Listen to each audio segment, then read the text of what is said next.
नमस्कार। आज की सबसे बड़ी अंतर्राष्ट्रीय खबर इस वक्त इजराइल से सामने आ रही है।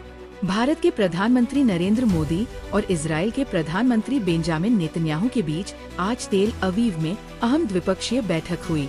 दोनों नेताओं के बीच हुई इस उच्च स्तरीय बातचीत में रक्षा सहयोग, आतंकवाद के खिलाफ साझा रणनीति, टेक्नोलॉजी और साइबर सिक्योरिटी, कृषि और जल प्रबंधन, व्यापार और निवेश और रणनीतिक साझेदारी जैसे महत्वपूर्ण मुद्दों पर विस्तार से चर्चा की गई। सूत्रों के मुताबिक इस बैठक में भारतीय इजराइल संबंधों को और मजबूत करने पर विशेष जोर दिया गया। दोनों देशों ने वैश्विक सुरक्षा चुनौतियों से मिलकर निपटने की प्रतिबद्धता दोहराई।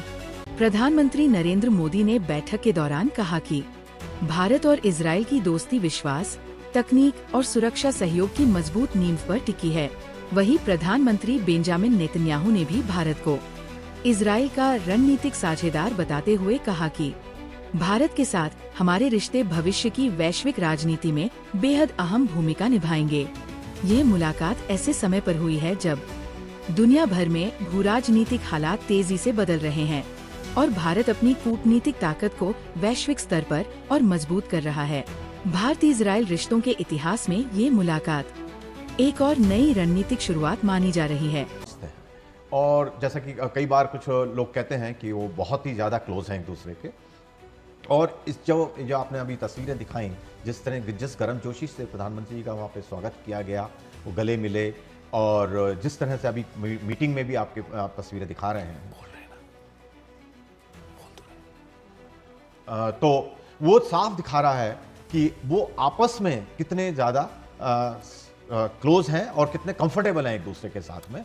और जब राजनेता आपस एक दूसरे के संबंध अच्छे होते हैं तो जब बातचीत होती है उसका भी देशों को फायदा मिलता है, क्योंकि वो एक दूसरे को समझते हैं। और कई बार कुछ जहां उनको पुश करना की आवश्यकता होती है, कई बार डिप्लोमेसी उसमें ब्यूरोक्रेसी में कई बार कुछ चीज़ें रुक जाती हैं, लेकिन अगर पर्सनल रिलेशनशिप उनकी आपस में अच्छी होती है तो वो उसको पुश दे देते हैं, और उसको जो समस्या होती है अगर कुछ बात की तो वो भी हल हो जाती हैं। जैसा कि FTA के बारे में हम बात कर रहे थे कि इतने समय से रुका हुआ, क्योंकि हमारी अपनी रेड लाइन है, इजराइल की अपनी रेड लाइन्स हैं, लेकिन अब जो संभावनाएं व्यक्त की जा रही हैं कि हम जो है उसमें बहुत तेजी से आगे बढ़ेंगे और जो नए आयाम उससे पहुंचेंगे, वो इसी वजह से हुआ सामने आ रहा है, क्योंकि दोनों प्रधानमंत्री की रिलेशनशिप जो है बहुत ही आपस में अच्छी। और डॉक्टर जहांगीर, जिस तरह की तस्वीरें हम देख रहे हैं, जो ये एक कंफर्ट है, जो सहजता है, जो विश्वास है, वो शायद इसलिए भी आता है कि दोनों की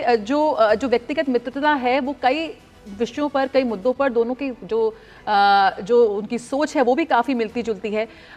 दोनों ही नेताओं की राजनीति का आधार राष्ट्रवाद है, जिसको लेकर चंद्रशेखर ने पहले भी बात की थी। कैसे देखते हैं दोनों ही नेताओं का आतंकवाद के खिलाफ जो कड़ा रुख रहा, कहीं ना कहीं ये जो दोनों की मित्रता है उसको भी और ज़्यादा गहरापन देती है? आपने बिल्कुल सही कहा, और जब आपने प्रेजेंटेशन दी थी तभी मुझे ये बात बहुत अच्छी लगी कि आपने न केवल एक व्यक्तिगत केमिस्ट्री की बात करी, पर एक वैचारिक समानता है। और वो आपने सही कहा कि एक तरह का राष्ट्रवाद, एक तरह की राष्ट्रीय सुरक्षा को लेके एक एग्रेसिव पॉलिसी जो रही है दोनों नेताओं की। एक और चीज़ दोनों को कॉमन बनाती है, वो है free market economy development. Bharat में समाजवाद से प्रेरित जो भी आर्थिक व्यवस्था रही है, उसमें नरेंद्र मोदी और बीजेपी का एक बहुत बड़ा मतभेद ये रहा है कि नहीं, भारत एक तरह से प्राइवेटाइजेशन, इंडिपेंडेंट एंटरप्रेन्योरशिप को प्रमोट करके ज़्यादा तेज़ी से डेवलप हो सकता है। आज से 30 साल पहले नेतन्याहू की कामयाबी का इजराइल में यही राज था। भारत की तरह इजराइल भी एक सोशलिस्ट इकोनॉमी था, बहुत बड़ी प्लानिंग इकोनॉमी।